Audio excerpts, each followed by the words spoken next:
What is civics and citizenship education? Let's pull it apart first for a definition, then put it back together to see how it works in Australian schools. Civics comes from the Latin word civis, meaning a citizen of ancient Rome. So this part of the discipline has its roots in that great empire.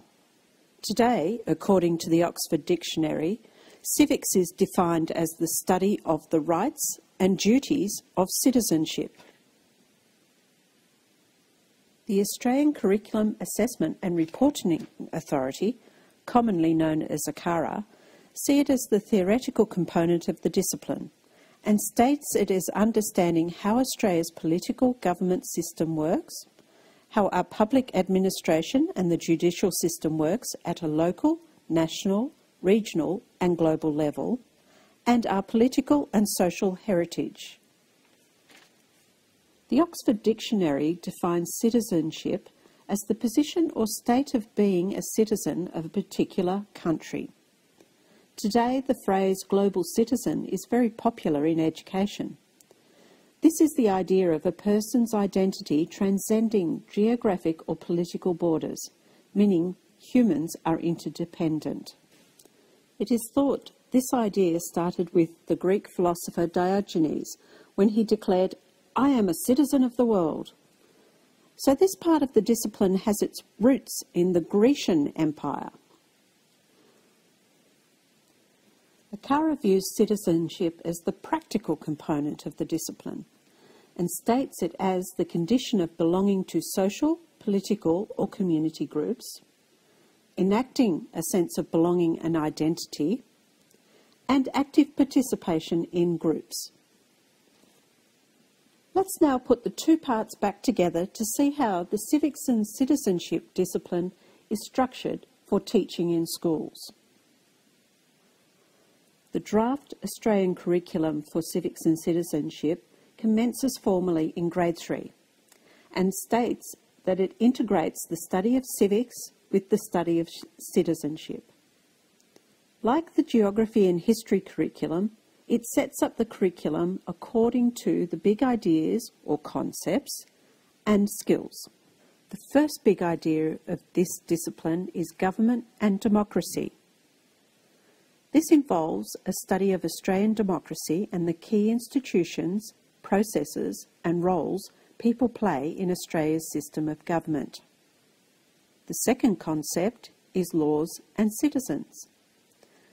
This examines Australia's legal system, the creation of laws and the rights and legal obligations of Australian citizens.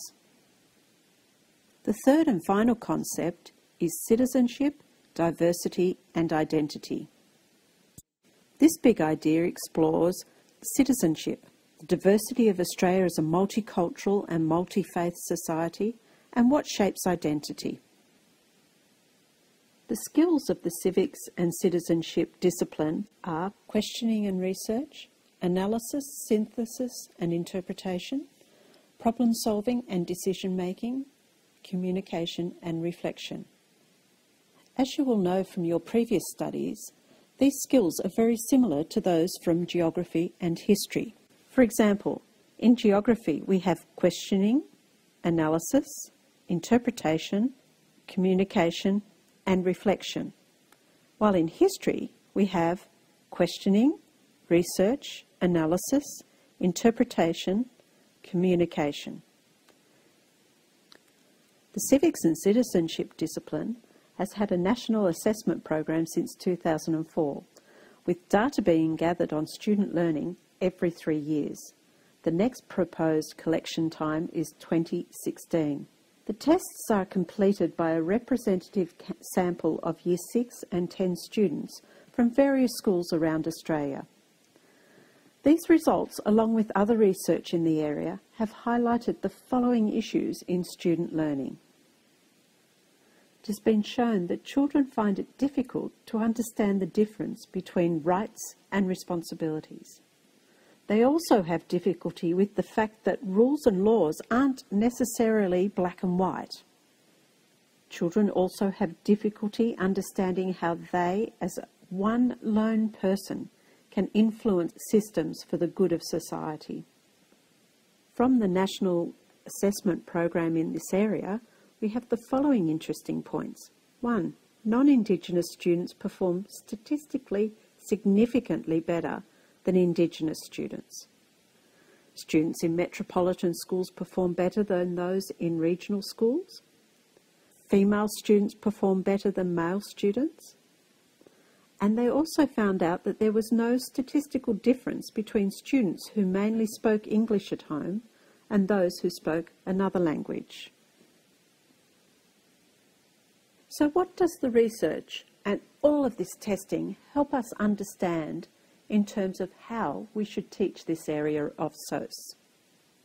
First, people such as Jiaxi, Tudball, Hampston, Murdoch and Reynolds all recommend that you use an inquiry approach. Jiaxi and Tudball also recommend that you include non-mainstream literature and history in your civics and citizenship units. That is, examine unrepresented or underrepresented voices and experiences. Look at what is dominant and why. From SOS textbooks, we get the idea that simulations, role play, service learning, historical studies of governance and active citizenship, and whole school approaches to this area work for children. Jiaxi and Tudball also recommend that we examine, critique, and debate perspectives and identity, including one's own identity. Hampston and Murdoch recommend that teachers take intercultural understanding to the level of challenging stereotypes and culturally determined ways of Australianness or Asianness or Americanness, etc., etc. They say move viewing national identity to something multifaceted, complex and dynamic. It is recommended that children get involved in collective action through studies of issues within SOS topics. But in saying that, research from Connell, Fine, Lee, Sykes and Yekin in 1999 and Kershaw in 2005 state that schools need to balance individual action with collective action. That is, spread the two across the grades preschool to year 6. This way you'll prevent action paralysis. Again, research from Kershaw in 2005 showed that teachers also need to help students clarify personal values when they are acting on any issue within the SOS curriculum. This can be done through programs such as Philosophy for Children. And there you have it, a brief snapshot of the Civics and Citizenship discipline within the Studies of Society and Environment key learning area.